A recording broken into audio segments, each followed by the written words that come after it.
Wait. On the notes, you said on the notes. Good afternoon, ladies and gentlemen. And so, thank you everybody for taking time out of your busy lives to come and participate and learn about these candidates, these wonderful people who are running for Assembly District 1 Seat B. Want to let folks know, give you sort of an introduction. So I'm Alan Kemplin, I'm the event moderator, and this event is being put on by 7 community councils in District 1. And Jade is for North Star, and Jody, raise your hand, Jody. Jody is Government Hill, Phil is Mountain View, Chris is Midtown. And a wonderful lady in the back, Sylvia, raise your hand. Sylvia, she's downtown. And John is back there. He's our bouncer. So he's from South Edition. So and I think I got everybody. I got Chris. Yeah. So we made copies. And so the councils we prepared. The reason we're putting this together is because we've had lots of conversations. And we finally decided that, hey, who our next assembly person is important. We need to know who that individual is, what they stand for on issues, and particularly the ones that we at the community councils that we've dealt with time and time again. So one of the things that we've done is that we sent out to all the candidates advance questionnaire, and copies of the responses are in the back, and so that'll give you a little bit more detailed information about who they are, what they stand for, and like. So we will after I do my shtick here, so we'll turn it over to the candidates, and they'll have a couple minutes, and they're going to be doing an introduction. So and then we will have the council's help. We prepared 6 questions on very particular issues and topics that we know are important to all of our neighborhoods, and then we'll direct those to the candidates, and then after that, those are answered. The floor will be open to questions from the audience. Now, questions from the audience, you should, if you have a question, we have 3x5 cards. And those 3x5 cards, put your question on a 3x5 card, and note whether it's for all the candidates or if it's for 1 or 2 particular candidates. And you want to hand those, bring them over to these 2 wonderful people. So and so they're going to be the ones that kind of keep track of those. And also, let's see. Just give folks a heads up. So we have this meeting is being recorded. Just give everybody a heads up on that. And let's see. And I think.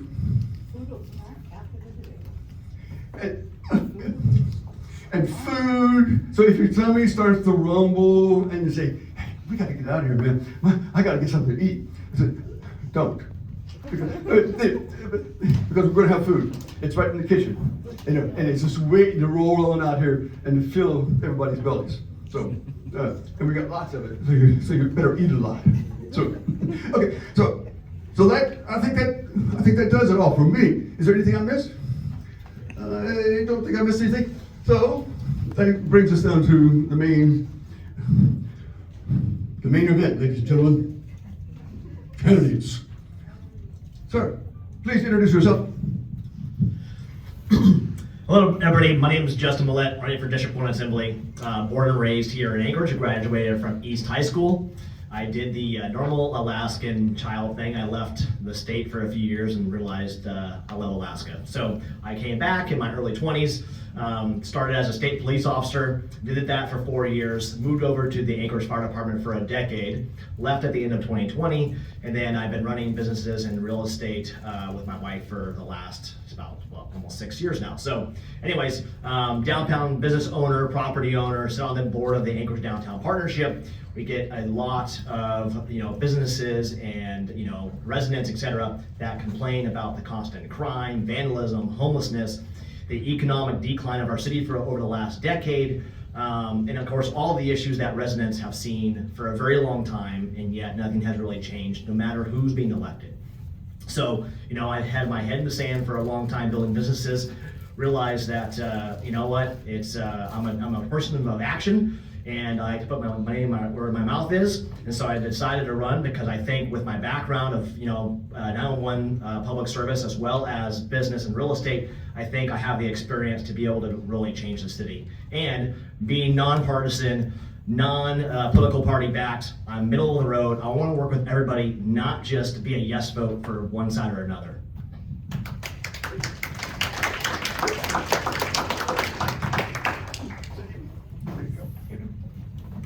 Hi everyone, my name's Sydney Scout. I'm a candidate for Anchorage Assembly, North Anchorage, District 1, and I'm running for this seat because I love Anchorage. I was born and raised here and went to Anchorage's public schools. I went to Kincaid, Mears, and Diamond, and my parents moved to Anchorage in the 80s to work as nurses at the Alaska Native Medical Center. And I only start with this because they moved to Anchorage at a time when this was a really desirable place to move. We had enough housing. We had safe streets and strong services and a fully funded public education system, which shaped me. And throughout this campaign, we've knocked over 1,500 doors now. We are out in the community talking with people basically every day. And what I've heard is that we all in this community know and believe that we deserve these things again. We deserve reliable services, safe streets, to have enough housing, and to have a strong public education system to set our children, our students up for a prosperous life. And so I'm really proud to have been endorsed by the people and the workers in our community who will build that future with us. I'm the only candidate here endorsed by the firefighters. I'm endorsed by the plumbers and steam fitters, the municipal workers, the teachers, endorsed by dozens of elected officials and community leaders, and my campaign is powered by working families. Our average donation is $150. We've received donations from literally hundreds of people since we launched, and we've also had dozens of volunteers help us reach folks throughout the community. We've knocked doors in every single neighborhood in District 1. And all of this has been possible because I'm a trusted member of our community. I've been organizing side by side with people like you all in this room for my entire adult life, and I'm excited to bring those skills and experience and a true commitment and dedication to working families to the Anchorage Assembly.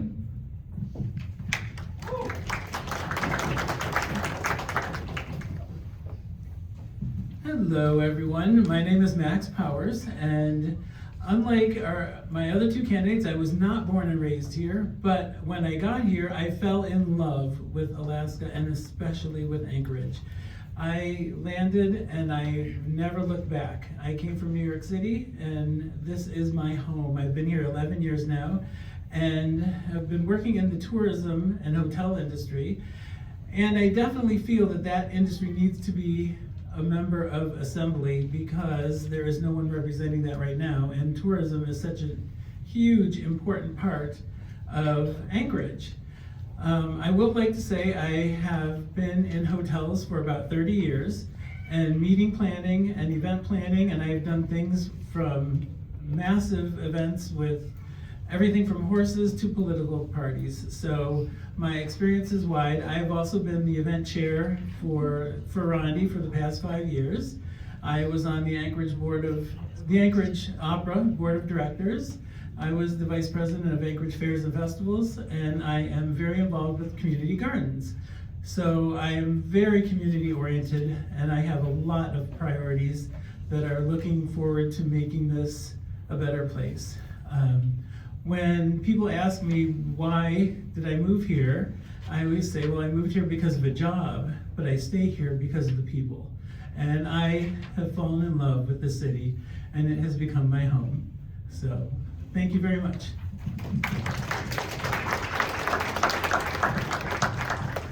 Thank you very much. So now these are from the councils, and question one, it's about vision and motivation, right? So what really motivated you to run for the assembly, and what role do you believe the assembly should play in shaping Anchorage's future over the next few years?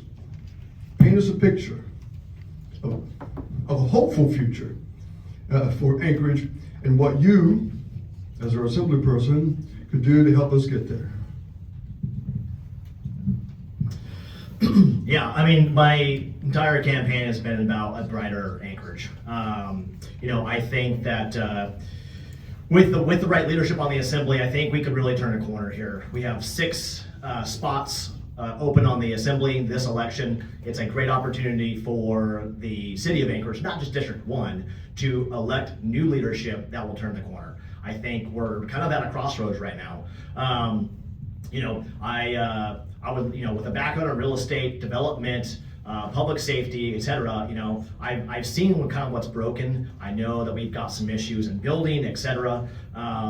Working with private developers, there's a lot of, just inability to really develop and invest in, et cetera, here in Anchorage. So, what I would love to see is policy that actually creates an economic future, an economic prosperity in Anchorage. I want to see a revision of building codes and land use and et cetera, and it's just going to take the right people to do that. People that understand the cause and effect of economic issues and what policy does to economic issues, as well as what policy does to local businesses, especially small businesses. I know of a few who are leaving at the end of this year, which is going to create a massive hole in our tourism industry and in our downtown. But like I said, with the right leadership, we can have a bright future. We can, develop our downtown. We can have clean streets. We can have safe streets. I mean, maybe we can actually fix snow plowing.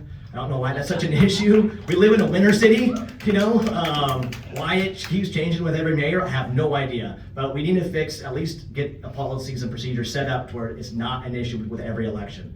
Our downtown needs a lot of love.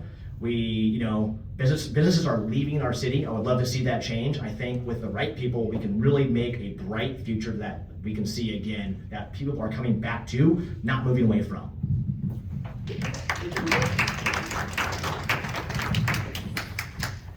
Thank you. My vision for Anchorage is consistent and clear. We need to have enough housing. We need reliable public services. We need safe streets, and we need strong schools. To get there, we are turning a corner. We have a clear budget challenge in the municipality. We've lost funding over the years. It hasn't kept up with inflation. We've lost funding from the state legislature. Our state is also in a similar challenging spot, and we need to get real in that conversation. 60% of our budget comes from property taxes right now, and I know a lot of people are feeling the pain of that. We have to diversify our revenue streams, and we need to have real conversations with the community about how we do this. I have worked as an organizer for my entire adult life, and I'm prepared and excited to engage with the community on this topic specifically. We have some real hard but inspiring and exciting also choices to make about how we build the city that not only meets the needs of now, but is geared towards the future. I've been really a huge fan of Erin Baldwin-Day and Anna Brawley have hosted community conversations on our muni, our budget. I attended the one at the Mountain View Community Recreation Center. I hope to do those kinds of things and bring real people into the work of our government during this critical time when we have big choices to make about what our future looks like. And to me, what I've heard through the thousands of conversations we've had on this campaign, it's clear we need to have enough housing, we need safe streets, we need reliable services, we need strong schools, and we need together to figure out how to get there.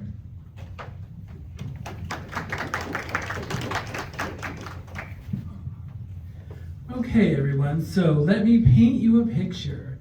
Anchorage, it's the most beautiful city in the world. It's the most diverse city in the world, and we need to have a diverse and beautiful assembly to strengthen the city. I believe that people who are here in varied areas can make a difference this way. Everything from snow fighters and street cleaning to safety in the downtown area. My top priorities are safety, budget and taxes, homeless, and tourism. And these are all things that we need to address. And I have some great ideas, starting with everything from increasing the bed tax, which would bring in money for things like additional snow clearing. All of those are wonderful things that will increase the city, but safety is my main objective in the downtown area, and especially in District 1, because we can't just have all the homeless groupings taking place in our district. We need to spread that around. If you keep putting groups of homeless, you're creating ghettos, and that's not what we need to do. I believe in a wide and varied group of assembly members who can think out of the box and grow to create some new ideas.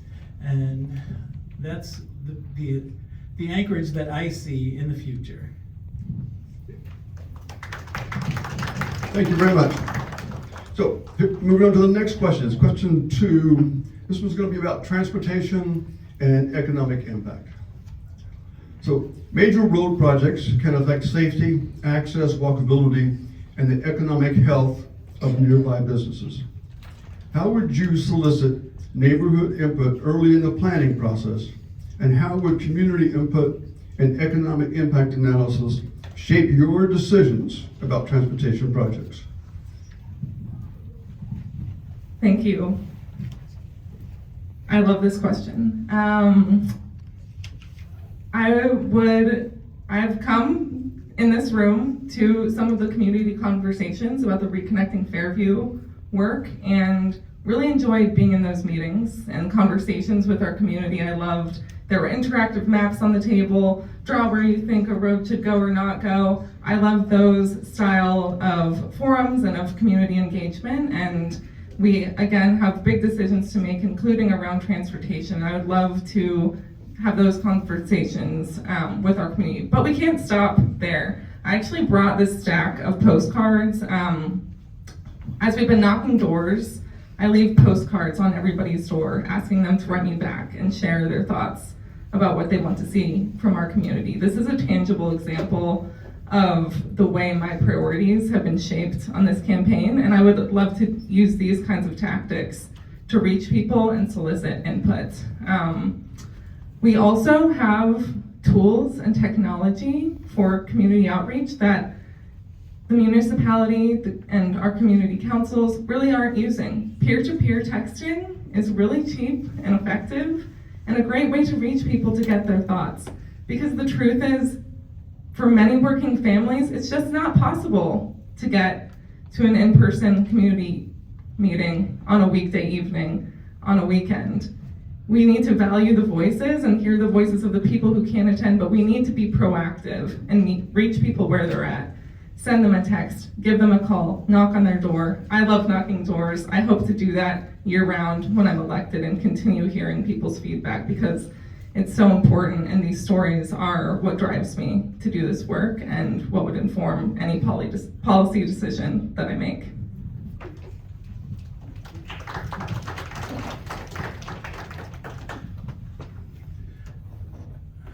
Okay, my view on the transportation and the excitement of Anchorage all has to do with the downtown district in District 1. We're the driving force of Anchorage, and we need to have really easy access to all of our transportation, the people mover, all of these anchor rides, all of these things that are so important to our residents. Having clean and clear streets make that a huge possibility. We need to have our bus stops cleaned and clear for winter time. We need to have not just beautification with flowers everywhere, but we need to have safety and all of those areas. Our streets need to also, I'm very concentrated on the Ingra corridor. That has become a 4-lane highway that just, people are zooming up and down and it's not safe. And we need to have every street a safe and clean area where we can feel safe walking on it, getting onto a bus, turning a corner. The Ingra corridor is dangerous. And we really need to do something about that. I have some ideas about adding lights or running lanes or merging lanes so that we can stop the accidents that happen. And I think that needs to happen throughout all of District 1, including the downtown areas, 5th Avenue, 6th Avenue, with massive trucks going by, and they've been now rerouted to 4th and 3rd. We need to make sure that there's safe crosswalks and sidewalks in all of those areas. And I think adding some of the bed tax would increase funds for those types of areas. Thank you.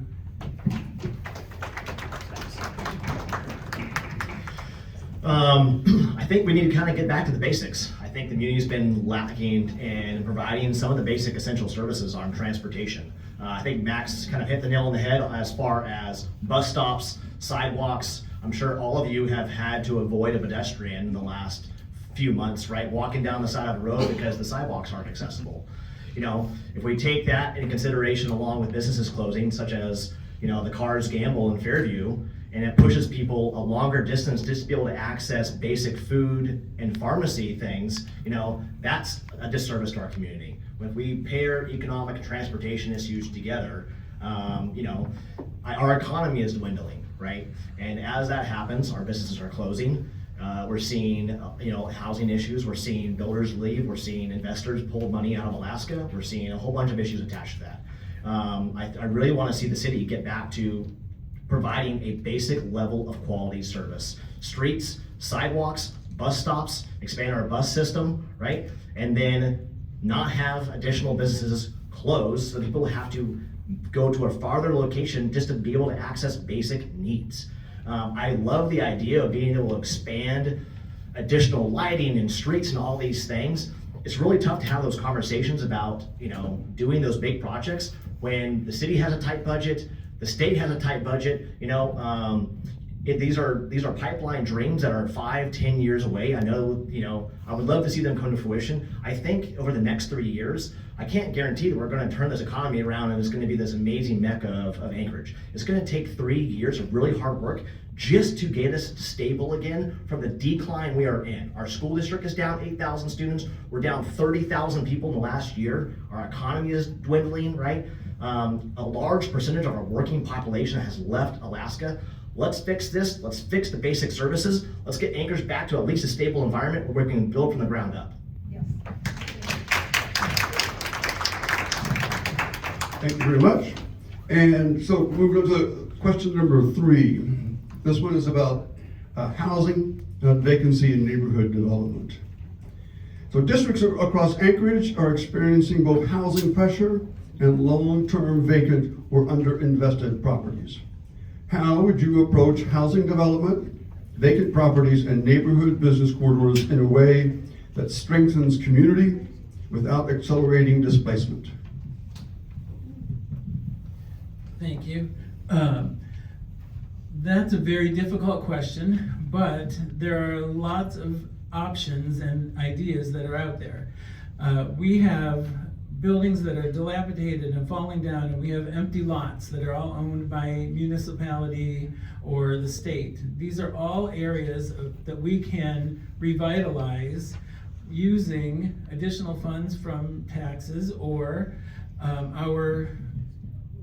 our unemployed people. If we can get a group together that are working and we can create housing that is not, I don't particularly believe in housing first, where we just put people into empty homes or taking old hotels and turning them into rooms for people who don't particularly want them. I do believe in making houses, small houses, starter houses for starter families and people getting out of college who want to stay here. This would be an attractive way for people to not leave Anchorage. And by cleaning up That would be a huge incentive. I definitely believe we could have, there is an ordinance that allows the city to use state-owned lands for in-city purposes. And if we could build homes on those areas, all we have to do is request it. And if they find it unused space that we could use, we could put in tiny homes or smaller buildings. Rather than creating mass housing, we could actually have houses that people want to use for starters. They can go from there and move into bigger and better communities, and that would be a sense of ownership for homes, for people who don't have homes. That's where I think we need to go with housing, rather than using old hotels and such for mass housing.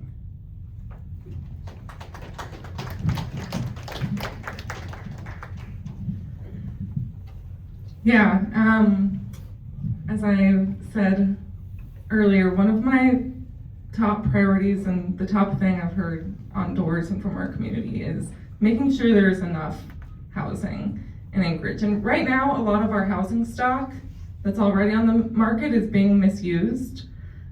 We have no regulations on short-term rentals in Anchorage, and no limit to the amount of wealth someone can accrue in this industry. I think that's a problem when working families in our city are struggling to find homes for themselves.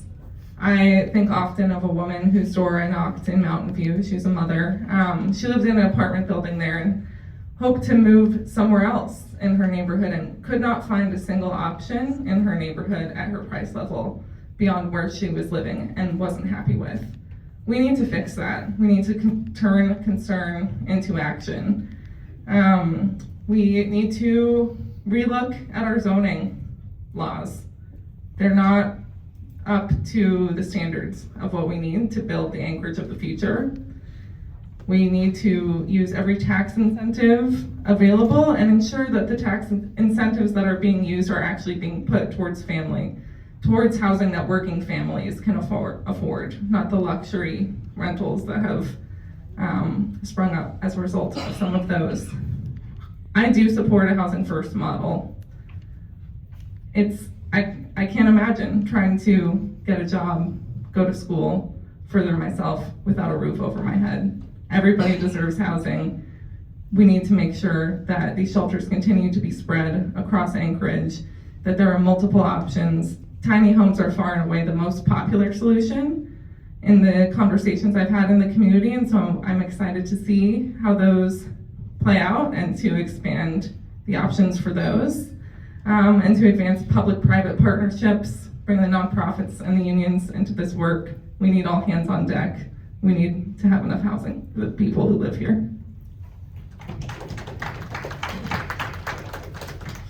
Man, this is a question I wish I had more than 2 minutes on, because I can go on probably an hour on development and housing and the solid need of changes we need in the community.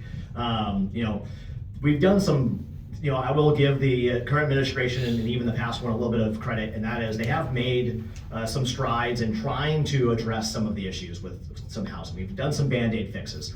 Overall, there is a significant barrier to building and developing in this town. I mean, if you go talk to any general contractor, developer, builder, whoever it is, they have a significant time trying to get through City Hall and the Elmore location on trying to build. We have major engineering requirements that add a substantial cost to building, a substantial timeline to building, which adds holding costs, right? People have projects ready to be ground dug today, but cannot do them because they do not pencil out, right? The city of Anchorage did not build Anchorage. Private builders, developers, etc., built this entire city. I was like, we don't want to rely on the Muni of Anchorage to try and build every single house, but we do need to provide correct policy. There's a way to, safely protect the resident of Anchorage at the same time, have good policies on builders, etc. The Wasilla Matsu Borough is outbuilding us 10-1. They are the economic driving force of Alaska right now. Okay, we could be that. We should be that, right? We have a great horizon as a state with oil development, mineral development, etc.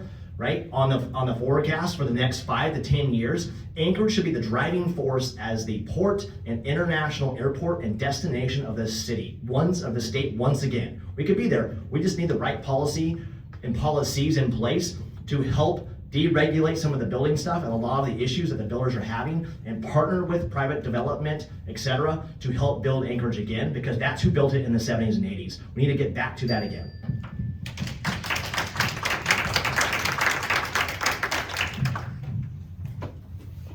So, question number 4. A little bit has already been talked about here by the candidates, but this is going to be a little bit more detailed oriented. And this is about homelessness and fiscal accountability.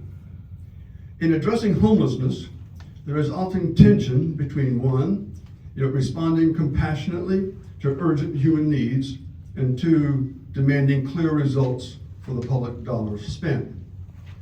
When these priorities come into conflict, what is the municipality's responsibility? What do you think is working well now, and what would you change?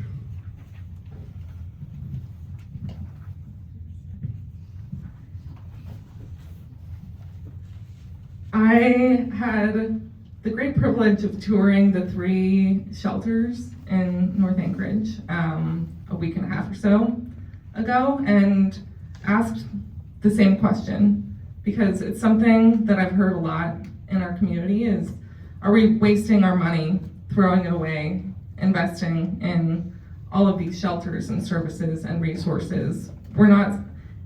Why are we still seeing so many people unhoused in our community? The solutions are upstream, and the upstream solutions are also much more cost effective. We need good jobs in our community.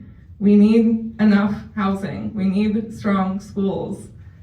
We need a safety net for people, because by the time you're unhoused and you're on the street and you're looking for shelter, you have been failed so many times. We need to strengthen these systems before we let people slip through the cracks, because that is the most expensive intervention, is at the end.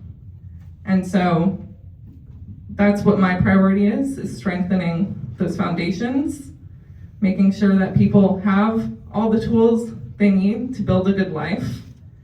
And I believe that our shelters are doing incredible work. These are professionals who have been doing this work, many of them for decades. We know what works. We're distributing the shelters across the municipality. I think our system is really strong. We need more services for people who have slipped through the cracks, but also need to double down on investing in the essential services, the strong schools, the housing, affordability, and supply, so that less people are ending up in this situation.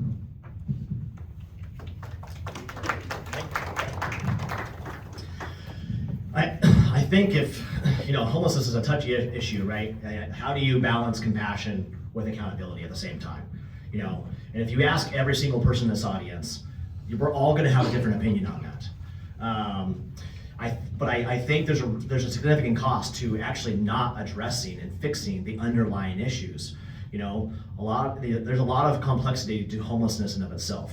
But at the end of the day, having served in that community in the 911 world for almost 15 years, right? It comes down to, essentially there's, people have alcohol abuse issues, they have substance abuse issues, drugs, and then mental health is a major part of the underlying causes of homelessness. I would actually I know we have all these services to serve the community, and there are substantial nonprofits that do great work in that community. But we need to fix the underlying issues that are why these people are on the streets in order to get them back into productivity and back into society, right? It's great that we can put roofs over their heads and everything else, but that does not fix the underlying issue, which is still drug, alcohol addictions, and mental health issues. People need access to healthcare, they need follow-up treatment, right? As well as, routine medication and pharmacy to help with their addictions or mental health issues. That was stuff we transported all the time in the 911 world. I want you to think about this. And then this is a true cost of how much homelessness impacts this community. A conservative number when I worked for AFD was more than 40% of our transports for EMS was related to homelessness, okay? Your police department is at a minimum of 40% of all the calls they go on is related to homelessness. So if 50% of our municipal budget is, $400 million, and a minimum of 40% of that is related to homelessness, on top of the amount we put into that, we are probably spending on our first responders, on top of all the homeless services, probably a $250 million a year, right? We need to fix this issue. Let's solve the actual issues, drug and alcohol treatment and mental health, and then let's get these people fixed, get them housing, actually fix the issue for once. Because since I was a cop, 15 years, it's been an issue.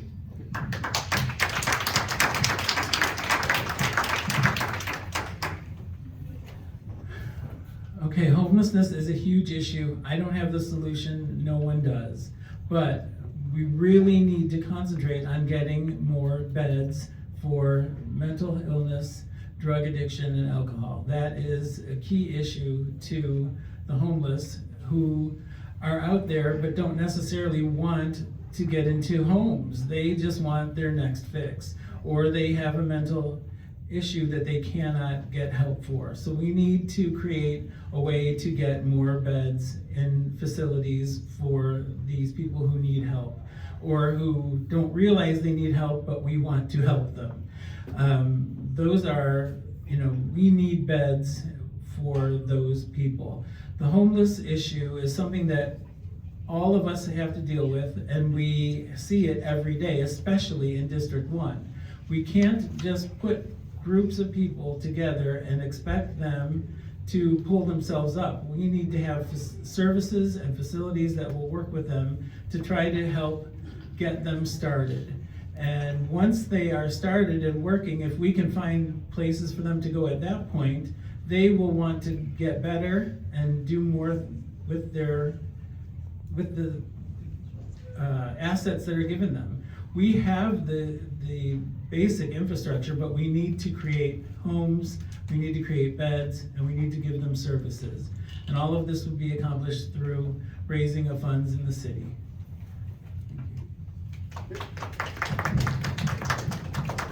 Okay, just a couple more.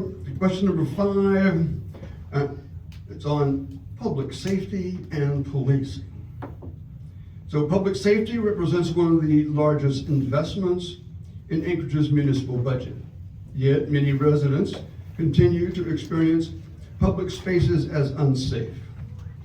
What do you see as the appropriate role of police, and what changes would you suggest to improve how safe public spaces feel? And it'd be great if we could have some specifics. Right up my alley, 15 years in this space, I think I might have some of an idea. We have a few issues going on in the public safety world, right? We have retention issues on the police side as well as the fire side, and being a union member in both spaces, right? It's obviously pay, benefits, but it comes down to quality of life, right? Our police and firefighters want a good schools, a safe neighborhoods, safe streets, our vibrant downtown, etc. They are being handpicked by a bunch of departments outside of Alaska to basically get their experience up here, and then they leave. I know that we have a hard time prosecuting crimes right now. Cases are getting dismissed or pleaded it out, and there's not a lot of accountability, and I'm sure you guys see that in our streets, right? You read about on the news, people that murder someone get less than a few years, right? This is unacceptable. I know that the current Attorney General has a major quality of life initiative set for the city of Anchorage. Had just signed paperwork with the city of Anchorage, the prosecutor's office, to be able to cross-prosecute people's crimes, either at the state level. I mean, you can prosecute the state level. It allows them a lot of leniency on what they can do to actually prosecute crimes, hold people accountable. I think we need to really lean into that. I mean, we need to partner with the state to ensure people are not slipping through the cracks when it comes to actual accountability of committing crimes. I would love to see our police force, work with our cops to see what they need and why and how to retain more police officers, what they need. At the 3 to 5 year mark, a lot of them are leaving. We are stuck in this revolving door of just training cops and to lose them within 3 to 5 years. We need to really work on how to keep cops here, the quality of life initiative for Anchorage, and part of that is just, it's got a lot of issues that are gonna play into that all at one singular time, including our economy and our schools, et cetera.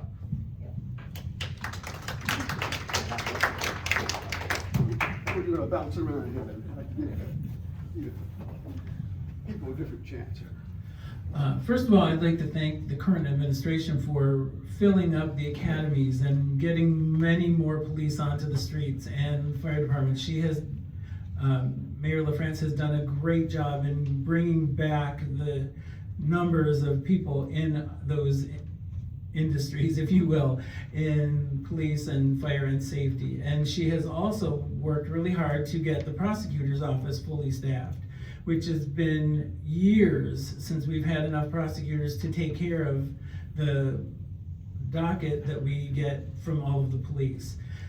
All of those things are great, but we need to retain the police that we get who have their experience here and should stay. And all that comes back down to housing and our community diversity, which is so wide and varied and is a great place. We are a great place to keep people. So with the addition of the current police and the current fire and the prosecutor's office, I think we're headed on the right track. We just need to keep them growing and keep them working and increase the numbers as we go.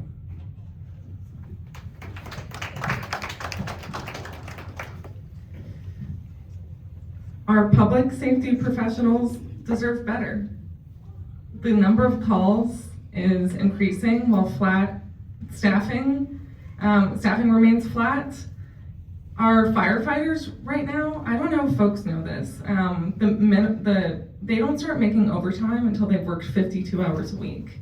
And right now we have 3 firefighters to a truck when the national standard is 4. And so this comes back to what I've referenced throughout my questions, is that we have real challenges with our budget, and we need to have the funding to have reliable services in our community for our public safety professionals.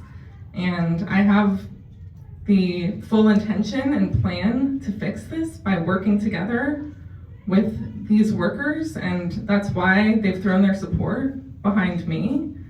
And I also, getting more directly to the question about safety in public spaces, know that these public spaces are safer when there are more people using them.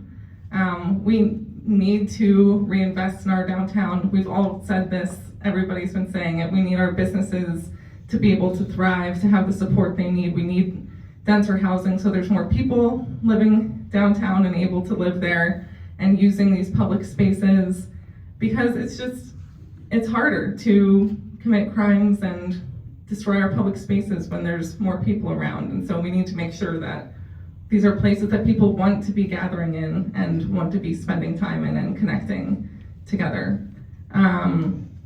And the retention issues we've experienced with our public safety professionals are absolutely interconnected to the broader issues we're facing in our community of not having enough housing, of our education system being repeatedly on the chopping block. And so we need to get to the heart of these issues. We need to fully fund our services and our public safety professionals to make our community safer. Thank you very much. So, question number 6, and this will be the last one from the councils have put together, and then we'll open it up to the ones that have been handed over to on the 3x5 cards. So question number 6, it's about investment and trade-offs. Right? So Anchorage leaders have warned that the city is on the verge of a fiscal cliff. How would you work to reverse that trajectory? And under what circumstances, if any, would you support new revenue tools such as taxes, special assessment areas, or special use districts to invest in community improvements?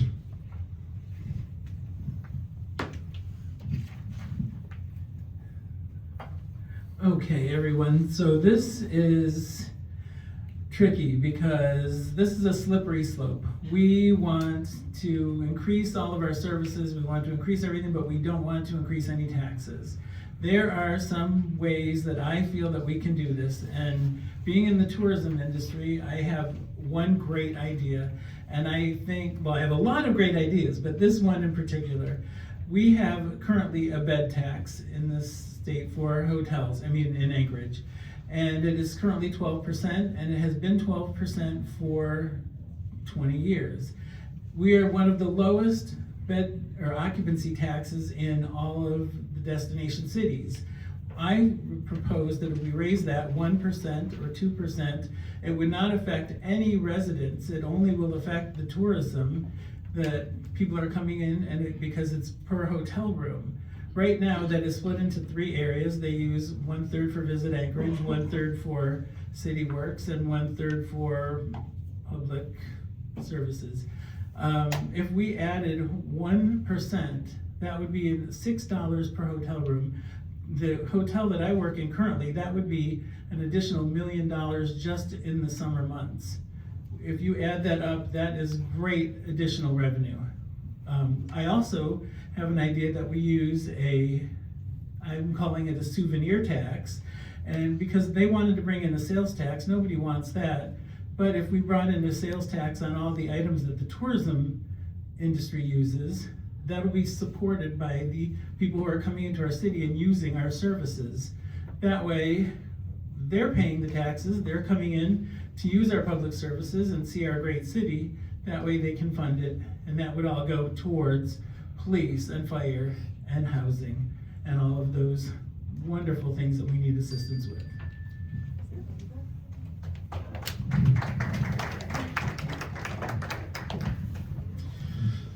I know that revenue has been a touchy conversation here in the last, little bit, especially talking about a sales tax, a $12 million levy, etc. I don't think a sales tax is an answer. I think that we have a economy that is already dying. We have people that are leaving Alaska. I know I've said this before, and I'll say it again. That is, every time I go to the Anchorage Economic Development Corporation and their luncheons every 6 months, they put out an annual report, and every time we get the report, it is worse every year. Right? 70% of Anchorage residents have a poor outlook on Anchorage. Right? And 60% of businesses have a poor outlook on Anchorage. That means people are looking to move. People are looking to leave. Right? We see it year over year. I think a sales tax is just going to make that faster.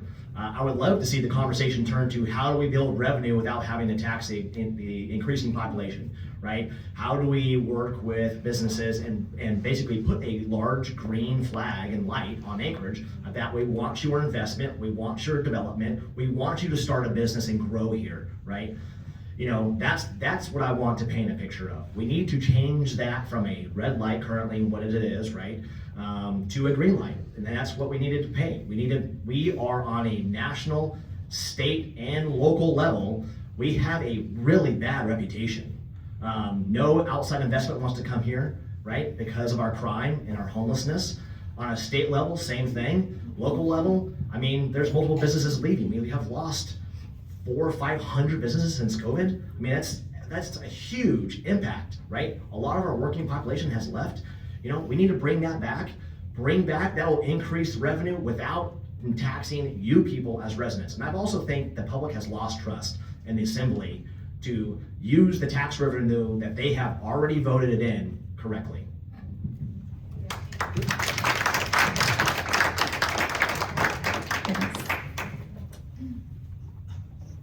Yeah, as I mentioned earlier, 60% of our budget comes from property taxes right now. And just from a healthy economics perspective, we need to diversify and we need to seek out new sources of funding. We've lost funding from the federal government.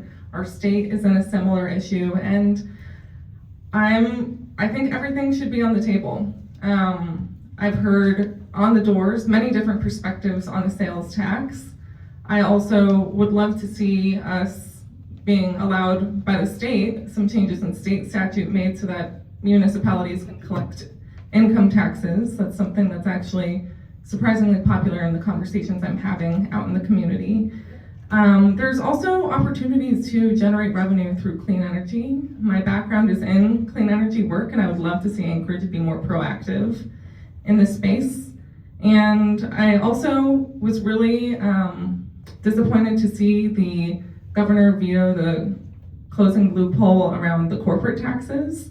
That's prevented us as a state from collecting more revenue, and I would like to explore possibilities for looking at that locally and or push the state legislature to pass that once again. One thing that's important to me is not repeating harmful narratives about our community. I don't think it's all doom and gloom. I think there are a lot of opportunities for us to grow and thrive and work together to build a brighter future. And repeating these narratives only keeps us stuck. It keeps us in this place that we're in now. We actually haven't lost population in the last couple of years. I would encourage folks to do some fact checking on what's being repeated here. We have room to grow, but I think we're on a better path already, and I'm committed to working to make that even better with you all. Thank you very much. So, what was that all about? So, where are who's got the cards? No, we do. Do- Turn your microphone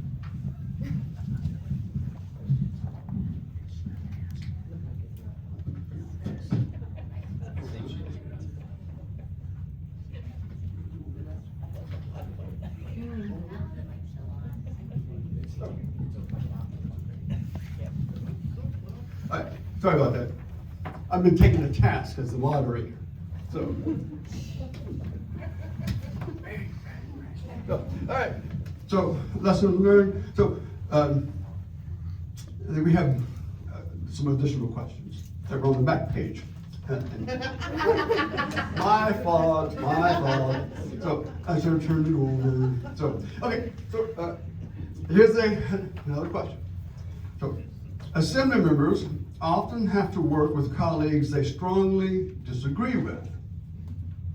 How do you approach collaboration and compromise when the stakes are high? I 100% agree with, as a moderate, nonpartisan person, not backed by any political parties. I have friends on all sides of the spectrum. I do businesses with people. I don't ask party affiliation when I do business with people or talk to people. I don't think that should ever be a conversation. Matter of fact, if you look at the data, 60% of Anchorage residents are nonpartisan independent folks, right? I think we can all agree, I'm tired of party politics. I'm tired of people towing the line and agreeing with certain things just because of political affiliation. I want to see Anchorage get better. That's my goal, right? Like, I think people should listen to the constituent base and not, having conversations outside of public rooms just like this, right? I think that people should be listening to you, and the goals of the assembly should be based upon the needs of Anchorage. I think we've had a long time of needs not being met. I want to change that, and of course, that means you have to play with everybody in the sandbox, right? I do that with negotiations now, right? And I would love to take that to the assembly. I think I've got a good background of that, you have to play nice with everybody to get what you want, So that's just the nature of humanity and just how people interact with you. So, be nice, be kind, respect people, and you're gonna get the same thing back, no matter who they are, what party affiliation they are, etc., right? I think we could all agree Anchorage needs the same thing: safe roads, a safe community, a vibrant Anchorage in the future, and great schools. I think we could all agree on that. We just have to get there and somehow meet in the middle. I can definitely get that done.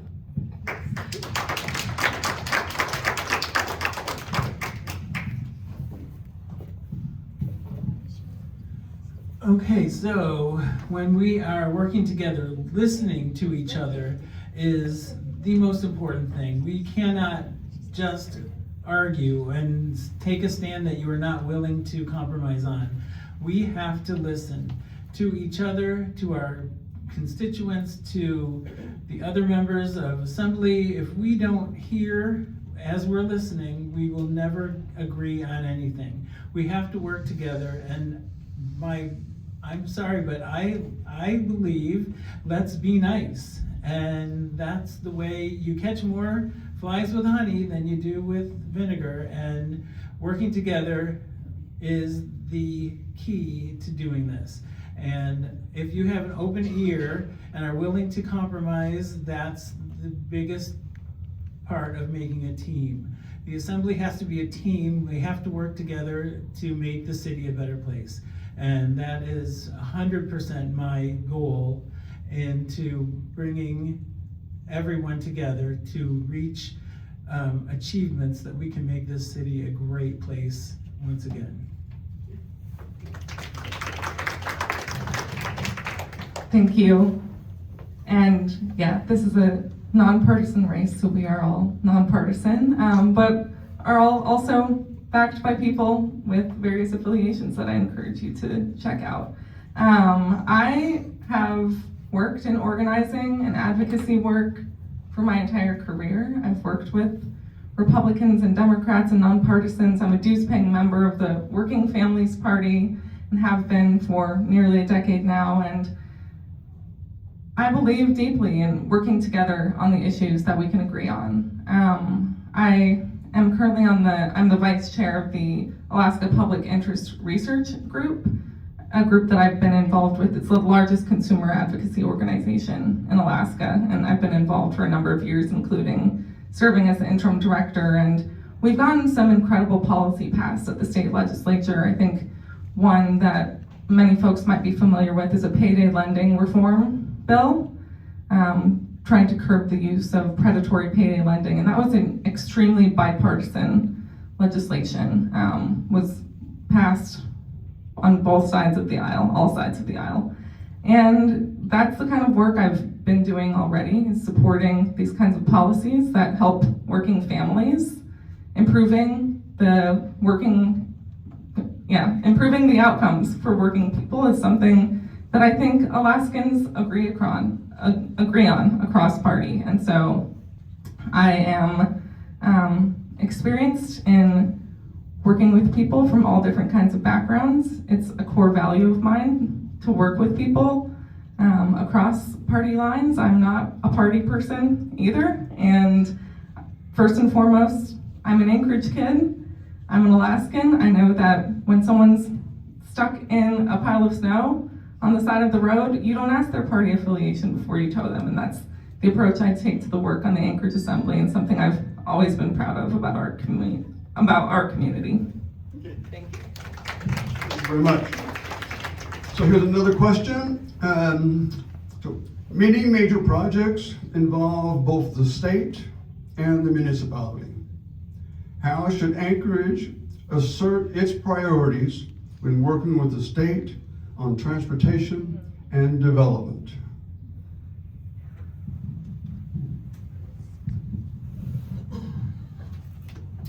Yeah, I know the community and the state have had a little bit of back and forth in the last bit on trying to get projects done. I know that with AMATs, just trying to work through on priorities of the state as well as priorities of the city. I think those conversations need to match. We need to make sure that we're working with state legislatures as well as the assembly, being proactive on projects, as well as ensuring that it just seems like that Anchorage is not getting all of the funding that it should for being half the population of Alaska. So I would love to see more of that conversation. I know that AMATs is doing some of that work. But I also understand the fiscal issues that we're currently in, which is the city doesn't have money and the state doesn't have money. So how do you prioritize these issues? I know that the state has moved some of their priorities to try to away from some of the projects they've already slated for Anchorage, and that is to projects that are potentially going to generate additional revenue for the state. So I think it comes down to understanding, right? The state has its issues and their priorities, and the city are going to have different ones. It comes down to working with people, having these conversations.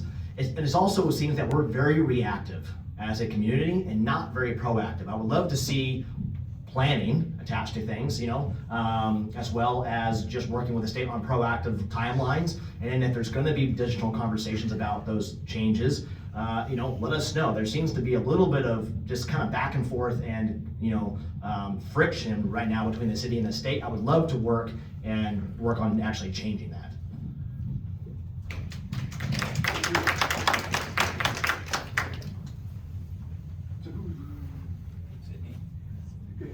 I'll go. Thanks.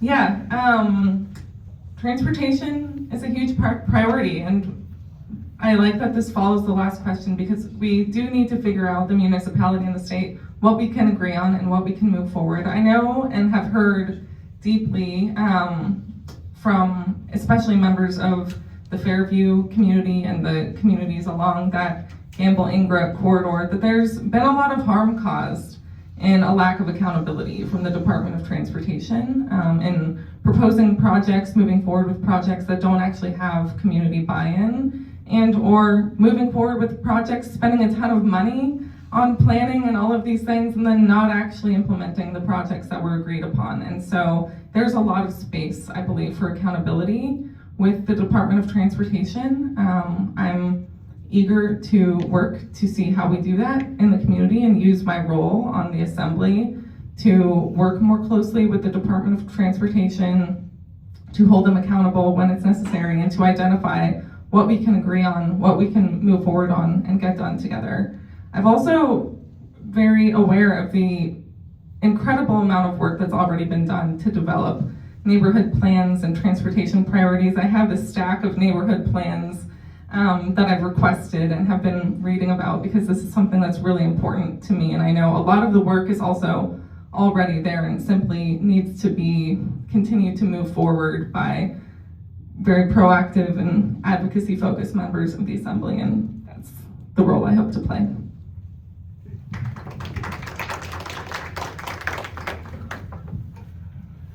The state of Alaska needs to be held accountable to our city. We just can't work as a separate entity without working together with the state.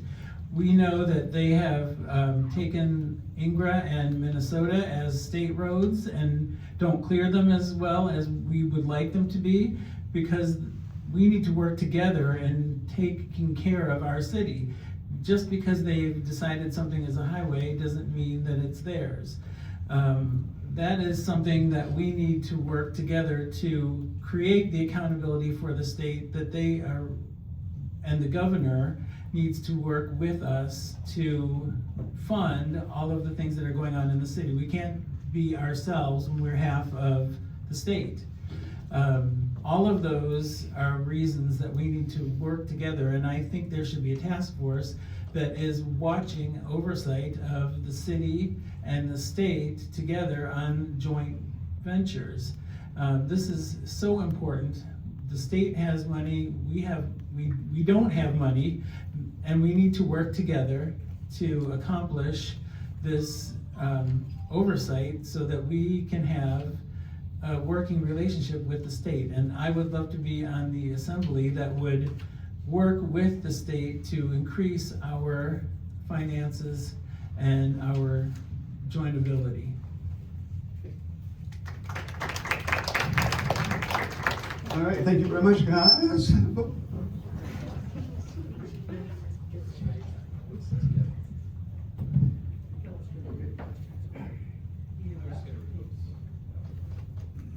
I'm going to read this one because we got a whole handful of questions about the same thing, and we tried to put it into one question because we're never going to get through all of these questions in the time that we're allowed. And so this homelessness has come up as an issue in a lot of these questions that we've received, specifically the impact of having such a large unhoused population in our city. And we had questions asking about what either are unsafe spaces or are perceived as unsafe spaces, and specifically mentioned were Town Square, the Muldoon Library, the Mountain View Library, and the Lusac Library. And also specifically mentioned was the last year, the increased penalties for camping in public spaces. And that question was that specifically, how would you have voted on that increased criminalization of camping in public spaces? And then we had one about the interactions between police and unhoused people who have often been traumatized by police, getting outreach from police. And so that's a lot of stuff and you're gonna have to choose kind of how you wanna answer that, but we're gonna roll that all into one question. And unfortunately, it's not multiple choice either. So since there's Phil, he rolled a lot of stuff at you. And even as you're rolling out, you're going, what's it? How's my brain going to process all this stuff? So I'm giving, the reason I'm talking is I'm giving your brains a little bit of time, to process, what Phil had to say. But it's really, as was brought up earlier, by the candidates, homelessness is a big deal, right? And in order for us as a community to move forward, we need real solutions to this issue. And because there's a ripples effects, to it. And as mentioned, by Phil in the question. So I've delayed long enough. Let's hear what you guys have to say. Yeah, happy to jump on this. So I know the growing population of homelessness has been an issue, right? The number of shelter beds from last year to this year dropped 230 warm beds from last year to this year. That's a substantial drop of available beds, right, for our homeless community. That's really, it's the lack of accountability attached to that is an issue, right? Having been in the public sector, in public safety for a long time, there's been a lot of conversations about homelessness. It's been an issue. This is not obviously a new issue for us, right? But the amount of homeless individuals has increased year over year, right? We're over 2,000 plus homeless individuals in Anchorage right now. And that is an issue. I think it's because we keep just kind of Band-Aid fixing and additional services without ever still fixing the issues, which is addictions, mental health issues, etc. Also, when it comes to police interactions with our homeless community, I think we try to essentially use our 911 services as a catch-all, right? And we expect our police officers who are there to enforce criminal laws to now be social workers, mental health workers, and etc. And it's unfair to them to expect them to be very good at doing that, right? But also not being able to provide the actual services that the homeless individuals need. I know we've made some good strides in probably the last few years about some additional MIT teams, etc., with the fire and police department, with mental health workers and etc. But we need to expand those services. We're using our first responders right now as, that's not a great resource to use. They're highly qualified, highly trained. They're also very expensive to the taxpayer, right? And they need to be going to do emergencies, right? Protecting our citizens, going after career criminals. All these people are doing what they can to, because they're stuck in throes of addiction or mental health issues. We need to really fix that. I think, the shelter, oh, good. Well, we'll leave it there.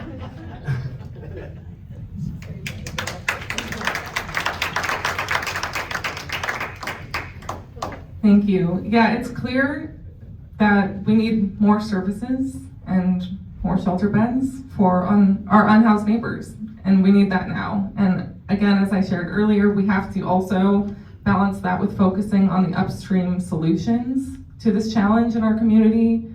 We need good jobs, we need to have enough housing, we need a strong public education system. We also are struggling in Anchorage because our federal delegation has voted to defund Medicaid.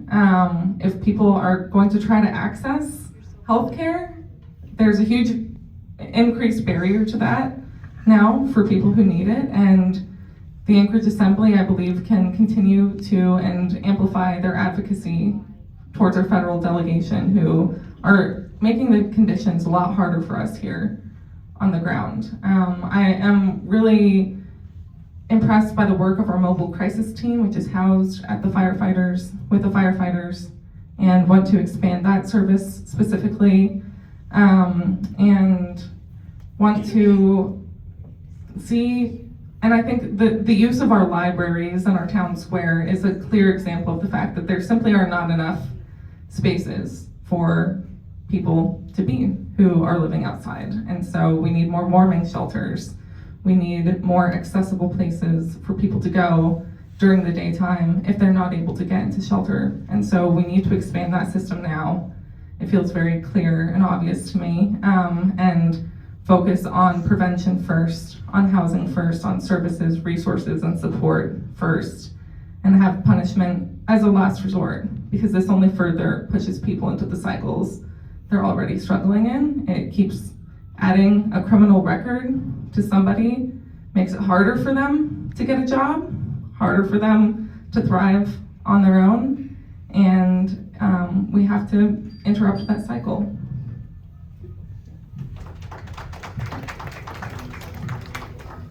So I'd like to address the issue of safe spaces in Anchorage.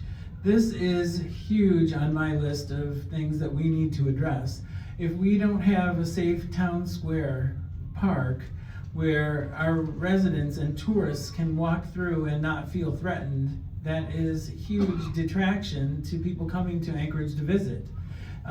Working in the tourism industry, I hear that all the time from people who come to the city and say, oh, we're afraid to walk from our hotel to the Saturday market or anything like that because of the homeless. We need more beds for those, we understand, but if we could work together with the mobile crisis team, the Anchorage Safety Patrol, all of those people to work with the homeless and keep them out of spaces that we need to have for our residents and tourists that are coming in, that would clear up and bring in revenue into the city. If we could move those who need space or homeless away from the downtown area and spread the wealth, if you will, between all of the districts of Anchorage, that would create wider spaces where there's not big gathering points of homeless or people who are not necessarily bad, but frightening to tourism and to our regular residents who work and live downtown. Those are some of the things that I would like to work on with the assembly and the mobile crisis team and Anchorage Safety and the police. I don't really think the police need to be involved in every time we have somebody yelling at a tourist. But we do need to drive that out of town square, out of the parks. I live right near one of the parks and we have them in there all the time. So that's creating safe spaces is a huge issue for myself. Thank you very much.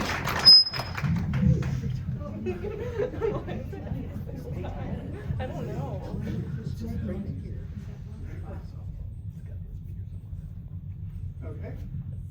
Okay. They decided we're gonna throw out a softball. All right, after that, a big hardball. So, all right. So here's one. So here it is. So, question is opinion on what should happen with a Nordstrom property downtown. Yeah. So let's get some specifics here now.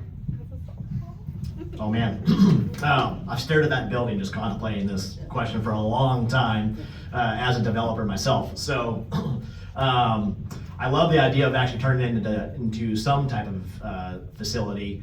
You know, I've seen the comments online on Facebook and everything else about, you know, housing and whatever else. That building was not designed for housing, you know. And buildings that are built like that, and especially the commercial space, right? It's very expensive to turn that into residential housing. You know, I would hate for the community to get a hold of that and turn that into housing at a significant cost to the taxpayer, far beyond what it would be to actually build a new building. So I think some thought into turning that into something beyond that and seeing what the numbers look like. I had responded to somebody online. I was like, it's just, there's not enough detail on what they want to do with it. I know that the ACDA and the Muni have been working hard with the other private entity because the partnership, the ownage of that building is shared with a private trust as well as the municipality. So they've been working on that for a long time. I do think one entity needs to own it and not two, right? It makes it harder to actually do things with it. I would like to see that, you know, the Muni work with a private developer and see what the best solution is for that. Sometimes I think the Muni gets these ideas without ever talking to the industry who does this for a living, right? Which is private development, whoever else, who has the data to actually see what the needs of the community are. They spend a lot of money on this stuff, right? So, and then work with that private developer, and if that's giving the building to them, selling the building at a discount, whatever that looks like, but working with that private space and developing space on what the best usage of that facility is, that's cost effective for you, right? That's what we need to contemplate on. So.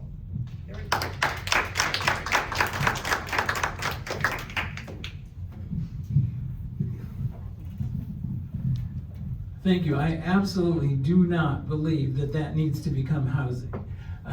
That building, as Justin has said, cannot be switched into housing at a reasonable cost. But it is a building that could be turned into other retail space. We could create, like we have the Saturday market, we could create a really unique space of individual shops and various things. It just needs to be creatively processed and discussed. And I think that looking at that as a city endeavor could be really exciting. We could make it in activities and shops and quite a few different things. Or I agree that if we want to turn that into a housing space, take the building down and do something new, because the cost would be equal or less than it would be to transform that into living space. But the building is in great shape, and it is right in downtown. And I think if we created a new creative space for multi-use shops and activities, that's something that we need to look at, but we need to figure out funding for that. Also, the Nordstrom family is part owner of that, and we either need to take control of it or they need to take control of it, but I don't think that having two owners is beneficial to anyone, so it's going to sit there empty until the two of us can agree on something to do with it. And I think we need to reach out and figure out what we can do to take control of that building. Thank you. Yeah, there was a recent article about this in Anchorage Daily News, and from what I read about that, it sounded like the mayor's administration and ACDA had done their homework in proposing a mixed-use development in that space, but I'm eager to learn about the statements being made otherwise. My approach and perspective to this, as with everything, this is the common thread in all of my answers, is that I think that as a community we should be as involved as possible in shaping what's done with this key space. Can we have community outreach sessions, send little texts, reach out to people and learn, what do you want to see here? I've heard a lot of support for the kind of cafeteria style, like restaurant places where there's all these different restaurants lining the walls where you can have ramen while your friend eats fried chicken. These are the kinds of things I think we have a lot of amazing ideas and entrepreneurs in our community. We need to set them up for success. We need to reach out to our neighbors, learn about what they want to see, prioritize that in the redevelopment of this key building downtown that I have very fond childhood memories of, especially the Nordstrom's cafe and the mall being a place where many people spent time, families went on the weekend, and as somebody who used to live on 8th and D Street, it's a ghost town over there now. And so I'd love to see that revitalized. I'd love to use this as an opportunity to bring our community together, to work together on what we can agree on and invest in this space as a whole and ensure that however it's used is with our community's priorities and interests and desires in mind. Okay, so we have more questions, but we're not going to ask them. And we're going to, instead, we're going to have those people whose questions were not asked to approach the candidates after we're done. Because we have food, and it should be an enticement for you to dwell and socialize, talk about what these rascals have said, right? And we buttonhole them, right? Get a little bit more detail on something that they said, right? So with that preamble, I want to, is closing comments for the candidates. So how about, give us what's your closing? Oh, let's see, so that could be a song or a dance. But let me just say, it was a pleasure to be with you all today and to meet all of you. And I am so excited to be a part of this assembly and look forward to working as hard as I possibly can to bring a mixed group of people together to work hard to create a better city for all of us. I have no experience in city, but I have great experience in hotel and convention and meeting and planning, and all of that is a great way to work with the city and to improve communications and our whole outlook to the public. Thank you.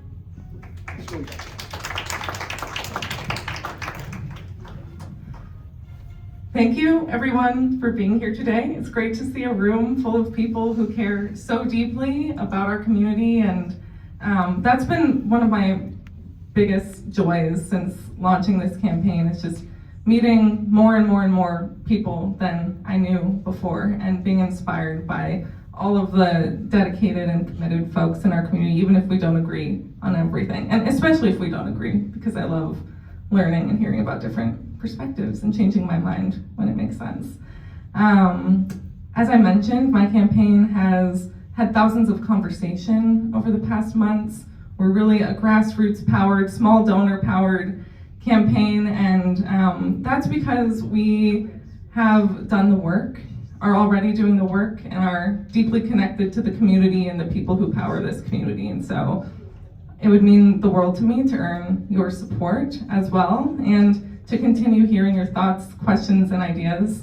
We'll have a little neighborhood huddle at Lucky Wishbone after this. I'd love to buy y'all milkshakes, so feel free to come and join us. I'd love to see you there, and look forward to hearing from you in any way in the coming months.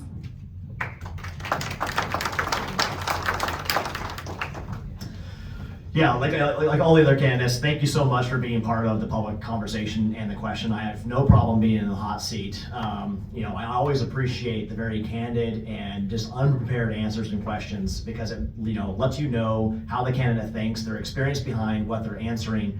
And so I really do appreciate more events like this. I actually kind of wish there was actually more scheduled between now and April 7th.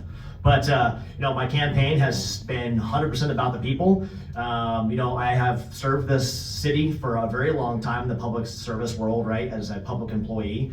And now I want to serve it again. That's my background. That's what I do. I believe in the service of the people, and I think Anchorage has a fantastic opportunity this April 7th on really changing this city. I think we have seen, people stuck together and doing the same thing. And so my question to you is, has the city gotten better over the last 3 years? And if your answer is no, like many people I think when I talk to them, right, then vote for new people.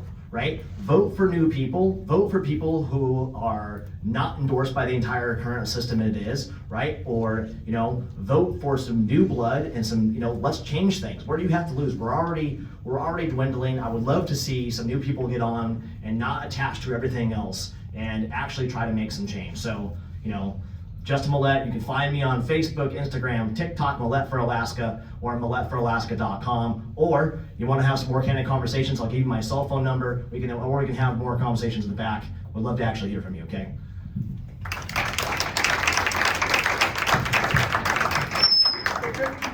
Okay, well, with that, I want to thank everybody. The formal part of the forum is over. I do hope that everybody who's here, right, is excited. Says, I need to go to my